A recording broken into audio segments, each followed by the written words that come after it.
김충남의 순교자 주기철 목사의 생애. 챕터 1. 천자봉 기슭의 마을. 부산에서 진해로 연결되는 버스길이 완성된 것은 일본 정치가 막 끝나려는 1943년경이었다. 그 길가에 비석 하나가 새로 섰다. 광무융희 연간 교남교육계 1인자. 광무융희 연간 교남교육계에서는 오직 한 사람. 여기서 오직 한 사람이란 바로 주기효란 분이다. 이분은 호상으로 부산과 서울 혹은 멀리 평안도까지 다니면서 활방에 다 솥을 걸어놓고 사는 분이었다. 본래 성질이 대쪽 같은 데다 고집이 있고 성격이 매서워서 자기 뜻대로 안 되면 죽기 살기로 해보는 성미다. 그러한 분이 개화바람에 이 고장에다가 새로 학교를 하나 세웠으니 곧 개통학교인 것이다. 그 무렵엔 창원에 대도호부가 있었고 웅천은 현감이 와 있었다. 그리고 이곳엔 지금도 임진왜란 때에 소서행장이 쌓았다는 성터가 그대로 남아있다. 그리고 외란이 있던 관터도 남아있다. 주씨 가문은 수십 호가 모여 살았다. 효자와 연려의 정문 셋이 웅천에 있는데 그게 모두가 주씨네 것이라고 한다. 주씨 가문은 효자도 내고 연려도 내었던 것이다. 그러나 시대의 바람은 언제나 고리타분한 양반들의 변변치 못함을 참고 있을 수만은 없게끔 만들었다. 1894년, 1895년에 청일전쟁에서 청나라가 패전하므로 일본이 승전을 하더니 일본 사람들이 마산포에다가 그들의 거류지를 만들어 놓고 많이 나와서 살게 되었다. 주씨 가문은 노상 사랑방에 모여서 명나라 천자 주원장과 한 집안이라고 이야기하곤 했다. 웅천 북쪽의 우뚝솟은 천자봉이 바로 그 주원장이 난 산이며 누군가가 그 명나라의 왕실에 가서 물어보니 그들의 선조는 장검이서양 기선부지라고 하므로 알쏭달쏭한 답변을 했다던가 하는 옛 얘기나 하면서 달콤한 꿈이나 꾸고 있을 수가 없게끔 되었다. 그때 벌써 관서 땅에는 기독교가 전파되고 있었다. 주기호 씨는 개통학교를 설립하자 이 학교를 이 지방의 학자 김창세에게 맡겨서 자제들의 교육을 부탁했다. 주씨 가문의 중심 인물은 이 주기호의 삼촌이 되는 주현성이었다. 그는 아전이긴 하지만 말 잘하고 글 잘하는 사람으로 알려졌다. 그는 6남매의 아들을 두고 추수 200석을 하는 터여서 비교적 풍족하게 사는 편이었다. 그러다가 상처를 하게 되었다. 그래서 그 부인을 선산에 장사 지냈다. 주씨 가문의 선산은 대개가 성내리에 서쪽으로 건너다 보이는 서중리 쪽에 있었다. 그는 아직 40 전후라 한창 때이며 편모스라에서 호라비로 지낼 수는 없었다. 새로 장가를 들었다. 그러다가 주현성이 44세에서 새로 장가를 든 조재선이란 부인한테서 아들을 하나 낳았다. 처가는 진동인데 별로 대단치는 않았으나 창녕 조씨 집안이라 양반으로 선비들의 가문이긴 했다. 주현성이 조씨 몸에서 막내 아들을 얻어 이름을 기복이라고 지었는데 이분이 바로 주기철 목사다. 몸이 허약했으나 어릴 때부터 총명하고 귀염둥이였다. 서당에 가서 한문 공부를 얼마 동안 하다가 8살에 개통학교에 입학했다. 같은 반에 사촌 주기용과 2살 위의 형인 기정이 있었고 둘째 형 기은이 윗반에 있었다. 교장으로 있는 김창세는 늘 갓을 쓰고 두루마리를 입고 학교에 나타내곤 했다. 꽤 먼 곳에서도 책보를 끼고 학생들이 찾아왔다. 그 학교가 점점 커지면서 이규설과 같은 휘문의숙학교를 나온 분도 오게 되었다. 김창헌과 같은 양반집 자제도 선생으로 왔다. 그리고 제일 기억에 남는 것은 유수성이란 체조 선생이었다. 그는 얼굴만 봐도 장사같이 생긴 분이었다. 이분은 통영에 통제영이 있던 한말의 해군 출신이라고 하는데 구령을 하는 소리가 너무 크기 때문에 앙골이나 가덕까지도 잘 들릴만 했다고 한다. 몸은 허약한 편이지만 기복은 학교 공부를 월등하게 잘하기 때문에 여러 선생님들에게 귀염을 받을 만했다. 이렇게 칠남매의 아버지가 된 주현성은 나이가 들수록 더욱 아이들의 장래를 깊이 염려하고 위하는 마음이 간절했던 모양이었다. 기복이 10살 때는 벌써 큰아들 기원은 35살에 대장부가 되어 있었다. 그는 자기 눈으로 군수나 현들이 시골 부자들의 재산을 빼앗아 먹는 것을 안타깝게 보면서 지내온 만큼 부자가 될 생각이 없었다. 분명 그것은 주현성이 가장 꺼리는 것이었다. 사람은 그저 먹고 살만한 토지나 있으면 되느니라. 늘 이렇게 얘기를 했다. 분명히 한 번 나면 아무 죄도 없이 관청에 끌려가서 매를 맞게 되고 재산이 바닥날 때까지 옥에나 들락날락하게 되니 그놈의 부자도 될 건 못 된다고 판단을 내렸던 것이다. 이렇게 부자를 괴롭히는 것은 관청만이 아니었다. 도적들이 부자의 묘를 파고는 고인의 두고를 꺼내갔다. 그리고는 돈 얼마를 내놔라. 그러면 두고를 돌려주마. 하고 요구하는 것이었다. 그렇게 되어 돈을 주고 두고를 되찾아봤자 그게 이만저만한 욕이 아니었다. 주현성은 그러한 것을 자기 눈으로 목격했다. 천자봉 기슭에는 밤나무밭이 있었고 마을에는 집집마다 감나무가 있었다. 그 광천 냇물은 맑고 깨끗해서 은어가 잡혔다. 가을이 되면 소작인들이 볏짐을 지고 밀려들었다. 큰 부자는 아니지만 꽤 큰 광이 있었다. 기복은 그러한 것을 보면서 자라났다. 천성이 얌전하고 맵시 있게 춤도 잘 추었지만 몸이 허약하여 집안에서 주로 놀았다. 또한 무엇이든 예사로 보지를 않았다. 2살 위에 기정형의 어머니가 죽고 없다는 사실도 곧 알게 되었다. 그럴 때면 기복은 자신의 친어머니가 있다는 사실이 매우 다행스러운 일이라고 생각했다. 8월 추석에 형들을 따라 형들 어머니 묘에 성묘를 갈 때도 자기는 어머니가 살아계신다는 사실 때문에 형들에게 미안한 생각이 들었다. 밤이면 기복은 어머니 곁보다 형들 방에서 같이 자는 게 형들에게 예의인 줄 알았다. 왜 같이 자지 않느냐고 어머니의 물음에는 아무 말도 안 했다. 그러나 어린 맘에도 그 이유를 입 밖에 내어 설명한다는 자체가 무서운 것처럼 생각이 되었다. 아버지와 어머니 이렇게 양쪽이 다 있는 아이는 나뿐이란 생각도 들었다. 위로 누나가 여럿 있었다. 이따금 시집에서 친정에 올 때가 있었다. 조카들도 많았다.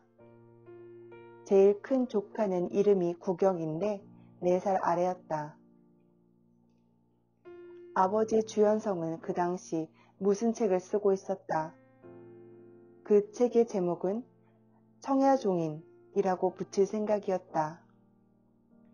그는 자기가 죽고 난 후를 생각하고 있었다. 어머니를 잃은 아이들을 생각할 때 그는 기은이와 기정이가 불쌍하게만 여겨졌던 것이다.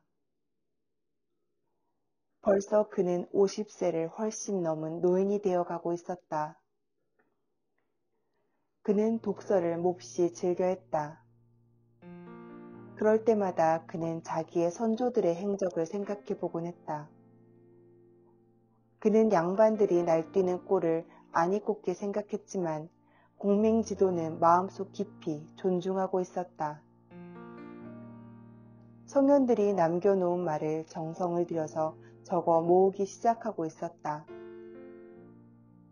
일본이 청나라와 러시아를 쳐부수는 것을 보면서 마음속 깊이 까닭 모를 초조함 같은 것도 느끼는 것이었다. 막내 기복이가 바닷가에 가서 러시아 군함이 침몰되면서 러시아 해군의 시체가 밀려온 걸 보고 와서 하던 얘기를 생각하고 있었다. 아버지,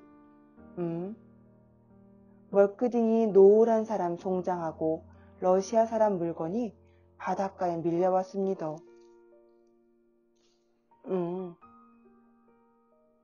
전쟁이 인자 끝났으니까 곧 끝난다. 일본이 이깁니까? 러시아가 이깁니까? 일본이 이기지.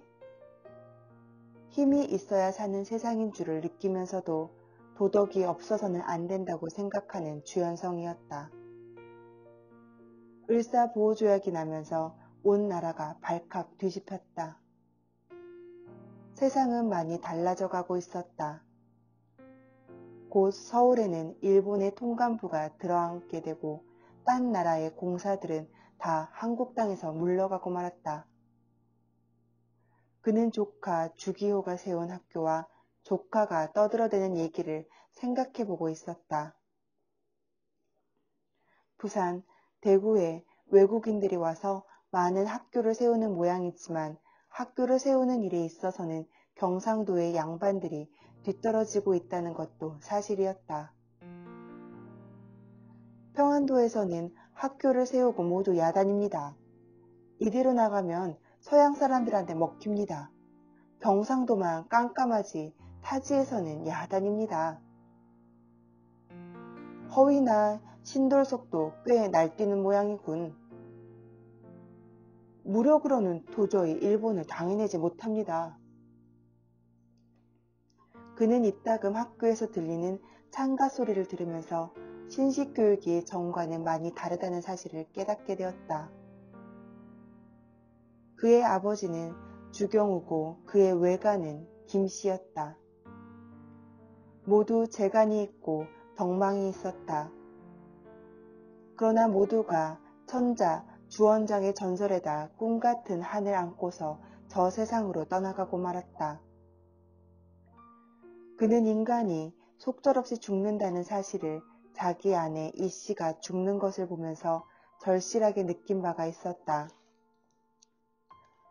그래서 청야 종인의 전반은 성현의 말을 적고 후반에는 유제자서라는 것을 만들어서 7남매나 되는 아이들에게 유언을 삼아 하고 싶은 얘기를 적어두기로 했다. 봄이 되면 이 산 저 산에 진달래꽃이 아름답게 피었다. 그럴 때마다 봄 푸른 해마다 푸르되 한 번 간 사람은 다시 돌아오지 않는다는 사실을 실감했다. 챕터 2 웅천에 심은 기독교. 그 당시에 웅동면에 김씨라고 하는 분이 살고 있었다. 그런데 어느 날 주규회의 친구 천도교인 김이 벼랑간 바다에서 자살했다는 것이었다. 그 김은 며느리와 손자 하나와 그렇게 세 식구가 살았다고 한다. 그런데 그 며느리와 좀 다투고 나서 자살을 각오했던 모양이었다. 바닷가 절벽 위에 올라간 이 중늙은이는 칡넝쿨을 걸어서 큰 돌을 자기 몸에 결박해 물에 뛰어들었던 것이라고 한다. 시체에 칡넝쿨이 엉겨 있더라는 것이었다. 이 얘기가 주연성에게는 예사 얘기같이 들리지 않았다. 남의 나라를 빼앗고 빼앗긴다고 세상이 시끄러워지는데도 질색이지만 나라 안에서 관리가 백성의 재물을 뺏는 것도 야단이었다. 이 세상은 그야말로 도적의 소굴같이 생각되었다. 가난하면서도 아첨하지 아니하고 부자가 돼도 교만하지 않아야 된다란 말과 같이 안빈낙도를 생각해 보는 것이다. 그러나 너무 구차한 것도 좋지는 않다고 그는 생각하고 있었다. 그는 불교 신자는 아니었지만 적선지가 필류여경이란 말을 기억하고 있었다. 어느 해던가 몹시 흉년이 든 해가 있었다. 한 발로 못포기 하나 꽂지 못하고 가을을 맞이한 해였다. 백성들은 여기저기서 굶어 죽는 판이었다. 그러한 해에 주연성은 광문을 열어 양곡을 대여한 일이 있었다. 그랬더니 양식을 갖다 먹은 사람이 모두 논문서를 가져왔다. 가져가시오. 내년에 갚아주시오. 살려주는 것만도 고마운데 그럴 수가 없지 않습니까? 하면서 굳이 논문서를 주고 가더니 그 다음 해부터 어디 있는 논인지도 모르는 전답에서 소장류가 꾸역꾸역 들어와서 당황한 일도 있었다. 도리어 모여서 걱정이 되는 재물이 따라다녔다. 그렇다고 해서 돈을 함부로 낭비하는 일도 없었다. 기복은 늘 끝 형님과 한 방에서 잤다. 제일 큰형은 장가를 들어서 딴 방에서 잤다. 엄마하고 안방에서 자는 얘가 다 남자아이인가. 기복은 속으로 그렇게 생각했다. 그리고 그는 자기 형들의 어머니가 죽어서 얼마나 슬플까 하고 속으로는 울고 있었다. 또 한편으로는 자기 자신에게는 친형과 누나와 동생이 없어서 고독하다는 생각도 했다. 제일 큰형이 기복아 할 때와 기정아 이렇게 부를 때는 무엇인가 다르다고 생각했다. 그러나 이러한 것은 인간의 힘으로는 어쩔 수 없는 일이었다. 둘째 형이나 셋째 형과 놀러 다니기도 했다. 남산에 있는 외성을 구경하기도 하고 외성 위에서 새파란 바다에 일본인들의 군함이 새까맣게 산더미처럼 떠서 연기를 토하며 뭉그적 일본 쪽으로 사라져가는 것을 보기도 했다. 대포 한 방 쏘면 저런 것 다 없어지겠지? 기복은 대포와 군함에 대해서도 생각해 보곤 했다. 향교의 도유사를 한다는 향교의 제사를 지낼 때는 떡을 굉장히 많이 했다. 이때는 집신을 신고 다니는 아이들이 많았다. 학교의 선생님들은 말총 모자를 쓴 분도 있었다. 기복의 눈으로 보는 것은 곧 배워버렸다.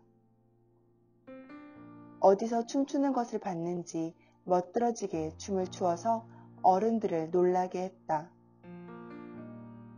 기복은 자기 집이 부잣집이긴 하지만 대단한 양반은 아니란 사실도 곧 알게 되었다. 인간을 차별한다는 유교가 좋지 않다는 생각도 이때부터 하게 되었다. 기복이 10살이 되었다. 기복의 집에 아버지 밑에서 서사 노릇을 하는 분 중 김상우란 사람이 있었다. 이분은 친구들과 바둑두기를 좋아했다. 이따금 기복의 아버지 현성과 둘 때도 있었다. 그러면 기복은 바둑 놓는 것을 옆에서 보고 있다가 몇 번인가 어떻게 되면 이기는 것인가 물어봤다. 그때마다 김상우는 자세하게 가르쳐 주었다. 그랬더니 기복은 어른들이 바둑을 두는 것도 열심히 보곤 하였다. 개통학교는 여러 가지 방면으로 다른 학교의 모범이 되었다. 사람들이 모이기만 하면 주기호를 칭찬했다.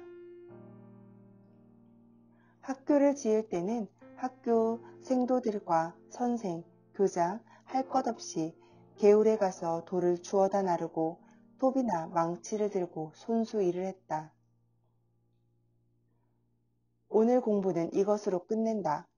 모두 광천 내에 가서 돌을 날라온다. 알았나? 우양우! 앞으로 갓! 소리를 지르면 학생들은 모두 유 선생의 목소리가 큰데 놀라는 것이었다. 기복이는 모양이 예쁘고 반듯한 돌을 들고 많은 학생들 가운데서 땀을 흘리면서 학교 울타리에 담장을 쌓는 일도 했다. 화단에는 여러 가지 꽃을 심었다. 무궁화도 심었다. 오산 학교를 설립한 남강, 이승훈과 비길 만한 인물이야 못되지만 주기호에게도 그만한 자부심만은 가지고 있었다. 관서에는 오산학교, 교남에는 개통학교란 기계만은 가지고 있었다. 썩어 빠진 양반 사회에서는 발견할 수 없는 진취적인 민족 정신을 길러내겠다는 생명의 피가 끓고 있었다. 김창완 같은 역사 선생은 남산 외성이나 관터의 소풍을 가서 옛날 얘기를 들려주었다. 일본 놈들은 우리 동포의 젊은이나 늙은이나 많은 사람을 저희 나라로 끌고 가서 종농으로 부려먹었어. 너희들도 분하다고 생각하지? 네. 지금도 그들은 우리나라를 빼앗으려고 노리고 있는 거야. 기복은 외성 이쪽 저쪽에 피어있는 진달래꽃을 보고 있었다. 활촉을 주었다고 떠들어대는 아이도 있었다. 유수성 선생도 바라보고 있었다. 기복은 이토록 평화로운 세계가 인간들의 도덕 심리와는 맞지 않는다고 생각했다. 부산의 영도, 통영, 삼천포, 포항, 간포 등지에 일본의 어민들을 불러내어 바다의 고기까지 일본인들이 다 잡아먹게 한다는 거야. 이순신 장군이 이걸 알면 통곡하지. 그뿐인가? 우리나라의 금은도 다 캐어간대. 기복이도 유 선생이 통제영에 있다가 이 학교로 오게 된 얘기를 하면서 우는 것을 보고 가슴이 들먹거리는 것을 느낀 일이 있었다. 기복은 유 선생이 마음 든든한 영웅같이 보였다. 꽃을 꺾어들고 있는 기복을 보고 유 선생이 물어보았다. 기복이는 꽃을 좋아하나? 예. 나라는 죽어도 봄이 오면 꽃만은 저 혼자 핀다. 유 선생은 그렇게 말했다. 기복은 성내에 있는 학교로 되돌아가면서 일본을 쳐부셔야 한다고 생각했다. 까닭도 없이 어떤 불안을 느꼈다. 일본 군함이고 노곡 군함의 대포 소리는 계속 들려왔다. 그 포 소리는 일본 군함이 포 쏘는 연습을 하느라 계속되고 있는 것이었다. 대포를 얼마나 쐈던지 진해 앞바다가 그 연기로 구름이라도 덮여버린 것 같이 보였다는 것이다. 기복은 사람이 사람에게 총질을 하여 마구 죽인다는 사실이 무시무시했다. 또 틀려먹은 일이라 생각했다. 학교 생활도 그럭저럭 1년이 지났다. 1학년에서도 제일 작은 기복이지만 성적은 월등하게 우수했기 때문에 온 학교의 얘기거리가 되었다. 상급 학생들이 서로 다투어 업어주고 안아주어 귀염둥이로 어린아이로만 알던 기복이가 1등을 하니까 모두 크게 놀랐다. 기복은 자기가 모든 점에서 제일 못한 줄만 알고 있었는데 스스로도 놀랐다. 학교에서 새 학기가 되어 새 교과서를 받았다. 이 해에 러일 전쟁이 끝났다. 일본이 크게 이겼다. 이때 경부선 철도가 개통되었다.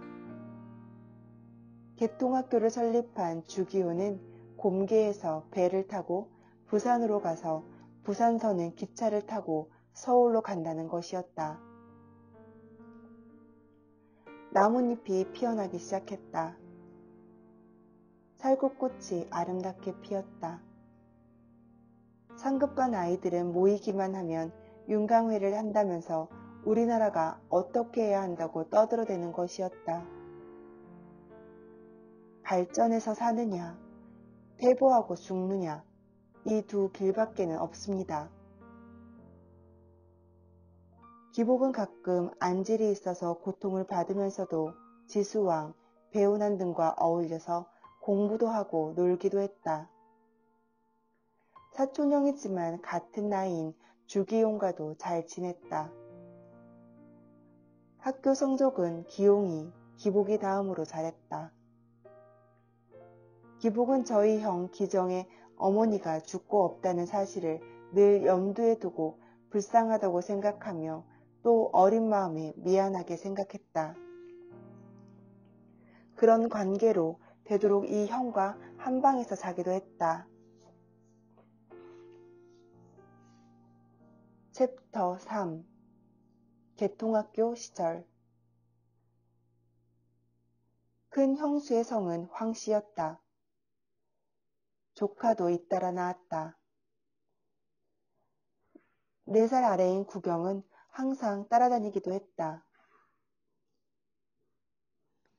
큰형 기원은 돌아다니다가 기독교의 전도를 듣고 왔다. 그러나 완고한 아버지를 어떻게 설득시키냐가 걱정거리였다. 기원은 기호에게도 의논을 했다. 한번 믿음의 마음이 생긴 기원은 자꾸만 예수를 믿는 쪽으로 마음이 기울어지는 것이었다. 그리고 성경책을 사와서 부지런히 읽기 시작했다. 그리고는 가족이 모인 자리에서 장남이기도 하니 하나님의 뜻대로 안 하면 벌을 받는다는 얘기를 한마디씩 하였다. 그렇게 되면 그의 아버지 현성도 언제나 큰아들의 말이라면 타당하게 생각하는 것이었다. 여기 웅천이란 곳은 묘한 곳이었다. 웅천은 성내리에서 보면 바다를 가리운 산이 있다. 이것이 남산인데 이곳에 성이 있다. 임진왜란 때의 왜군은 웅천을 점령하고 남산에 성을 쌓았던 것이다. 성은 외성과 내성으로 겹으로 돼 있었다. 여기에 와 있던 외장, 소서행장이 천주교를 믿었기 때문에 이 진중에 외국인 신부가 있었다는 것이다.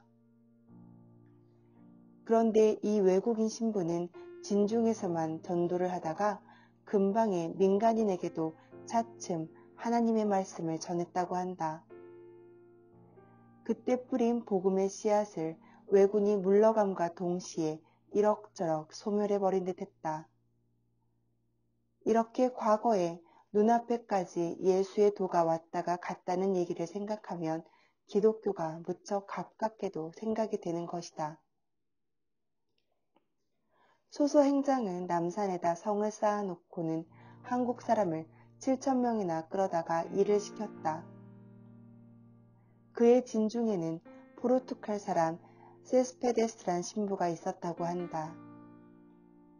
그리고 또 한 분, 조선 사람으로 권 빈센트란 분은 일본서 신학교를 졸업하고 조국에 전도하러 오던 중 입국이 허락되지 않아 일본 장기에 머물러 있다가 거기서 순교했으며 덕천막부에 여관으로 등용했던 율리아도 여러 가지 유혹을 물리치고 순교했다고 한다. 남해 대흥사에 보물을 금 십자가와 서산 대사의 보석 염주 등이 보물로 전해 내려왔다는데 이것이 소서행장 당시에 외란을 전후로 하여 일본서 건너온 것이 아닌가 한다. 이러한 여러 얘기를 들을 때마다 기원은 자기 사촌이 학교를 세웠으니 자기도 무엇인가 이 지방의 민족주의 정신의 중심 인물이 되어야겠다고 생각했다. 주기효와 주기원 등은 썩어 빠진 영남 유림의 송장 곁에 오직 하나의 생명체인 개통학교가 자라나기 시작한다고 자부하고 있었다. 일본도 서양 문명을 받아가지고 청일전쟁과 러일전쟁을 승전했다. 가보는 이후로 점차 싹트기 시작한 시대성이 뚜렷하게 나타나는 서양 문명과 기독교를 바라보면서 기원은 천도교가 내뿜고 있는 곰팡이들을 이미 맡고 있었다. 서울에 배제학당이 설립된 것은 1886년이었다. 또 같은 해에 세브란스 의전이 설립되었고 1980년에는 신약성경이 번역 출판되고 있었다. 1896년 4월에 독립신문이 창간되었으며 1900년에는 연희전문학교가 창립되었다. 그러나 당시 웅천읍장에서는 바다를 건너서 신기한 일본제 잡화가 밀려들었다. 이것들은 편리하니까 날개가 돋친 듯 팔렸다. 가정에서 무명이나 삼으로 짜내는 삼배나 무명배 대신에 일본제 광목이 물밀듯 들어왔다.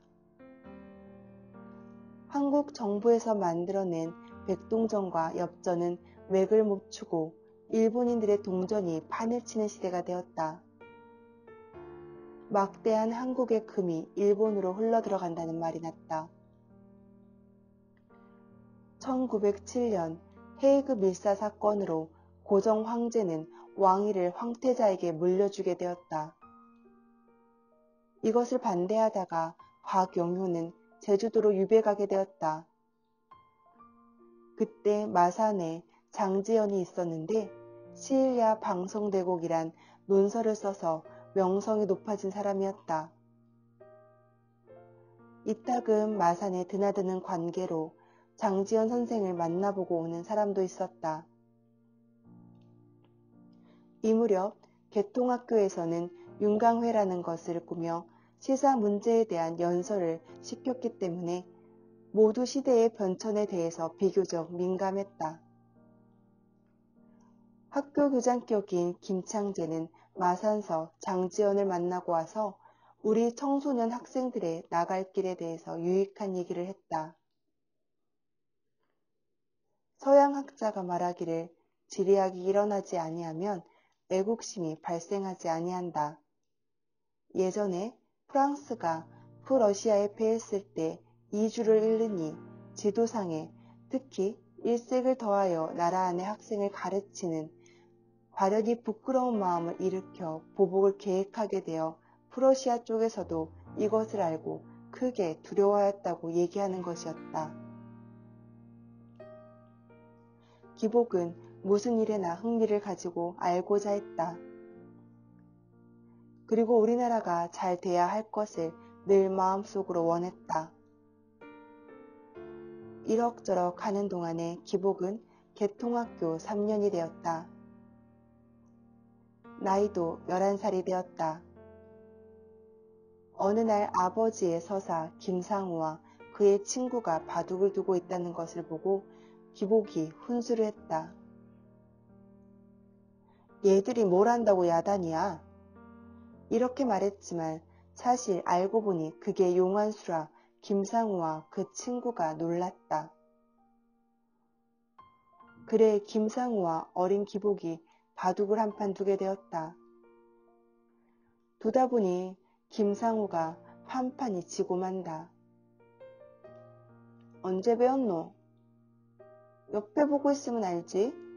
배우긴 그런 걸 누구한테 배워? 이렇게 하여 기복이 신동이란 이름이 났다. 바둑만이 아니었다. 윤광회에 나가서는 제법 연설을 조리 있게 했다. 그해 겨울이었다. 개통학교에서는 얼마 후에 순종 황제가 마산까지 행행을 하신다고 인근 학교가 마중을 나가기 위해서 단체 훈련을 하느라고 매일같이 유 선생이 아이들을 운동장에 정렬을 시켜놓고 우양우 좌양좌로 구령을 걸고 있었다. 겨울이라 찬바람이 몰아쳐서 꽤 추웠다.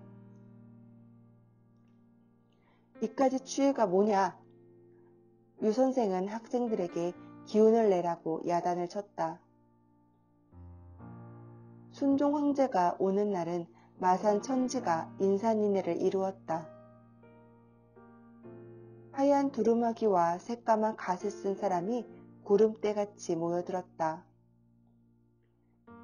그 많은 사람이 오적, 칠적을 보고 이를 갈아 붙였다. 그러나 우리 임금님을 보고는 우는 선비들도 있었다. 황제와 대신들은 양복을 입고 있었다. 교장과 체조 선생이 인솔하는 대로 개통학교 학생들은 운동장에 서서 황제가 나타나는 것을 기다리고 있었다. 그렇게 많이 모인 선생들 가운데서도 유 선생의 구령 소리가 제일 우렁찼다. 누구 말로는 일본 군대와 일본군 사령관 장곡 천호도도 있다는 것이었다. 어디서 왔는지 옛날식 관복을 차려입은 시골 선비들이 황제에게 인사를 드리러 가는 것을 기복은 좀 지루하게 보고 있었다. 새 세대와 낡은 세대가 교체되고 있는데 새 세대에는 힘이 있고 낡은 세대에는 힘이 없다고 판단되었다. 기복은 마산 가서 임금님을 뵙고 와서 가슴이 뭉클해졌다. 초등과 4년의 과정을 졸업했다. 곧 계속해서 고등과에 진학했다. 이 무렵에 천도교가 왕성한 때라 천도교를 믿는 사람들이 이따금 천도교에 대한 이야기를 했다. 기독교는 서학인데 우리는 동학으로 서양 사상을 막아야 한다고 말하는 것이었다. 그러나 개화를 해야 한다는 사조와 함께 기독교도 믿어야 한다는 선생이 많았다. 서울에 있는 학교가 거의 다 기독교 학교인 관계도 있었다. 동학 사상이 양반 상놈의 계급을 타파하는 것은 좋지만은 서양 사상을 막으면 나라의 문명이 뒤떨어질 것 같이 생각되었다. 천도교에서 말하는 하나님과 기독교에서 말하는 하나님이 다르다는 것을 기복은 느꼈다. 학교 공부를 하면서 한편으로는 한문 공부도 했다. 읽어보면 읽어볼수록 한문 공부도 재미날 때가 있었다. 서울서 오는 소년이라는 잡지를 읽기도 했다. 이때는 벌써 마청, 기원이 예수를 믿기로 단단히 결심하고 있었다. 그는 할 수만 있다면 웅천읍에다 교회를 생각을 하고 있었다. 담배도 술도 입에 대지 않았다. 제사 때도 빠지기 때문에 아버지와 옥신각신 시비가 생기는 것이었다. 그러다가 어떻든 부자간이 다 믿기로 작정이 된 모양이었다. 그러나 기복의 조모 김씨가 그때 70 노인으로 생존해 계셨기 때문에 어머니가 세상을 떠나기까지만 연기하기로 한 모양이었다. 기복은 민족주의 정신을 조금씩 파고 들어갔다. 동학의 교리를 배우고 유교를 공부하면서 넓은 의미의 하늘이란 개념에 익혀가고 있었다.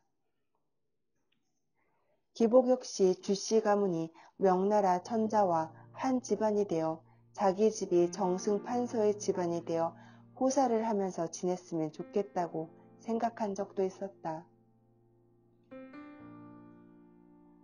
챕터 4 잠을 깨세 잠을 깨세 4천년이 꿈속이라. 1908년 기복이 12살 되던 해는 도처에서 의병과 수비대 사이에 싸움이 벌어졌다. 총칼을 든 일본 수비대와 몽둥이를 든 의병과의 싸움으로 죽는 것은 우리 동포들이었다.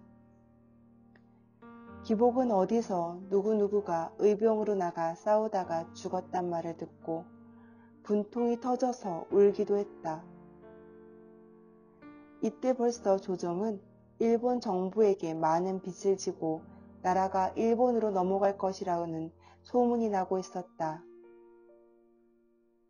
보호조약 당시에 군부 대신인 이근택이란 자는 집이 장교다리 근처에 있었는데 이근택의 밥상에는 일본 음식이 떨어질 날이 없었다. 일본식 생선회가 없으면 술을 마실 줄 몰랐고 남아가시를 들고 다니는 아이들을 보고 근처의 가난뱅이 아이들이 침을 흘렸다고 한다. 이러한 소문을 듣고 개통학교 학생들까지 모두 흥분했다. 이게 모두 썩은 양반과 유교의 죗값이라 인식하게 되었다. 이따금 역사 선생인 김창환은 아이들을 데리고 삼포의 하나인 제포가 있던 자리에 가서도 옛날 얘기를 했다. 삼포의 외란이 일어날 때까지는 여기 제포의 여러 군데 여관에서 일본과 무역을 했다는 것이다. 일본인들이 12대 이상 가는 모시를 사고 싶어 했지만 팔지 않았다는 얘기도 했다. 외란이 있던 자리에는 성곽이 있었고 그 성에서만 감독관 입배하에 일본인과 거래를 했다고 한다. 인삼으로 돈을 상당히 번 사람도 있었다. 기복은 푸른 바다를 바라보며 가만히 한숨을 내어 쉰다.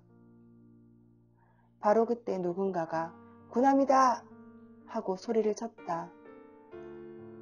과연 푸른 바다 저쪽에 군함이 한 척 연기를 날리면서 진해 쪽으로 가는 것이 보였다.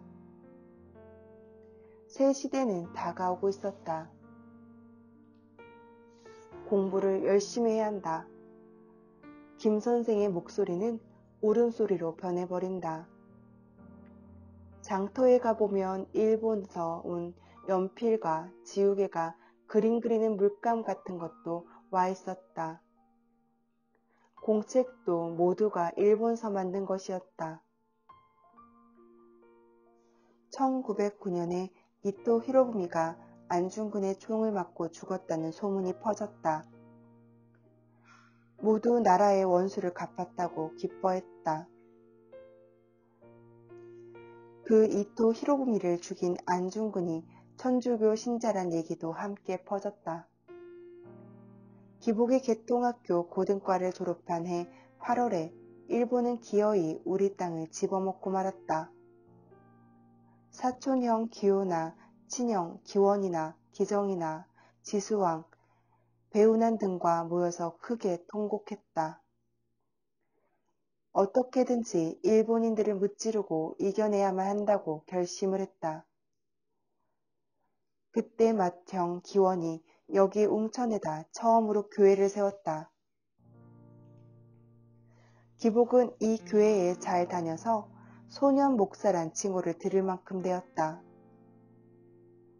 개통학교 시대의 윤강회에서 언제나 조리 있는 연설을 잘한 신동인 그는 설교도 곧잘했다. 그러나 그 주변에는 비분강개한 청년들이 늘 술을 마시고 떠들고 야단치며 다녔다. 나라가 망했는데 교회고 뭐고 살림이고 학문이고 무슨 소용이냐는 것이었다. 기복은 그들의 말 이면에 숨어있는 병이 무엇인지를 알았다. 그들은 덮어놓고 먹고 마시고 하는 것이었다. 먹고 마시고 호강이나 하려는 이근택의 정신 상태와 50보 100보의 심리란 생각을 할 때 정말 우울해지는 것이었다. 그러나 기복도 마지못해 그들과 한자리에 앉을 경우도 있었다. 우리들이 이럴 게 아니라 우리부터 정신을 차려야 한단 말이야. 그는 충심으로 그렇게 감정을 토로하고 있었다. 걱정도 팔자네. 성경에는 일하지 않는 자는 먹지도 말라는 말이 있어. 기복은 그렇게 말하면서 좌중을 한번 휘둘러 본다. 거기 배우나는 없었다. 배우나는 1898년 2월생으로 기복보다 1살 아래였다. 운안의 어머니 정씨는 젖이 많이 나오고 기복의 어머니는 젖이 나오지 않았기 때문에 기복은 운안이 먹을 젖을 나눠 먹고 자랐다. 주일학교도 같이 다니고 학교도 같은 학교에 다니고 의좋게 잘 지내기도 했다. 기복은 문을 박차고 나오면서 그들이 불쌍하다는 생각을 했다. 내가 가야 할 길은 너희들하고는 다르단 말이야. 기복은 그렇게 생각하면서 북쪽에 우뚝 솟아있는 천자봉의 위에 사리바위를 쳐다봤다. 들에는 가을 추수하느라고 꽤 바쁜 모양이었다. 바람에 감나무 잎이 서렁서렁 떨어져 내렸다. 잠을 깨세 잠을 깨세 사천년이 꿈속이라.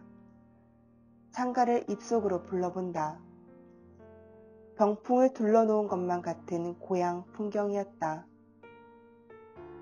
기복은 일본이나 미국 같은 문명한 나라에 가서 공부를 하고 싶었다. 기원과 기효는 마주 앉기만 하면 천도교와 기독교에 대해서 토론이 벌어지는 것이었다. 성인도 세상을 따른다는데 이렇게 기원이 이야기하면 누가 서양놈들의 종교를 믿어? 외놈들 종살이 하기만 해도 억울한데 난 그런 거 싫어. 온 고집도 이만저만이 아니었다. 그러나 개통학교의 학생들이 기원이 세워놓은 교회의 주일학교에 나오는 것을 막으려고 하지는 않았다. 주일학교 학생 수는 매주 늘어갔다. 아이들의 찬송가 소리에 교회가 떠나갈 듯 했다. 천자봉도 자마산도 남산도 빙글빙글 웃는 것만 같았다. 그때 교회가 시작되던 초창기에 주일학교에서 이러한 일이 있었다. 아브라함이 그의 아들 이삭을 하나님께 바쳤지요? 네. 하나님이 아브라함에게 그 외아들을 바치라고 할 때 아브라함이 바치려고 했지요? 네. 여러 학생들에게 제일 소중한 것이 뭐예요? 연필? 조카? 동생? 그러니까 기복이 손을 번쩍 들었다.